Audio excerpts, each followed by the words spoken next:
کور کې ته یې د خپلو بچو سره عدل ستا لوڼه دي ستا زامن دي د دوی سره یو شان محبت کول دا قصې به نه کوې چې دا لوڼه یې د زامن دي او لوڼه د پردي کور دي او زامن د دې کور دي او زامنو سره محبت ډېر کې الله اکبر دا ظلم زموږ په کورونو کې ډېر روان دي دا چې د جنۍ سره محبت لږ کوي او د هلک سره ډېر زیات کوي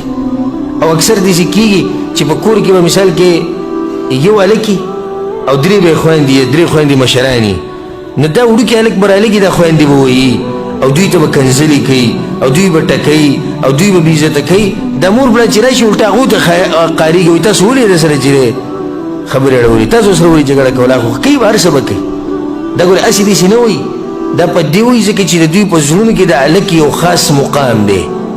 او د جنۍ یو خاص مقام دی نو ځکه دې هلک ته اجازت دی که دې مشره خور وهي او که دې هغې ته کنځلې کوي که دې د هغې نه مال اخلي که دې د هغې حصه خوري لکه په جیداد کې چې حصه نه ورکوي که دا ټول ظلم دی نو په چا کې چې د ظلم دا صفت دننه پروت دی او الله دله مشرتیا ورکړي د قیامت په ورځ دی د عرش د سوري نه به محروموي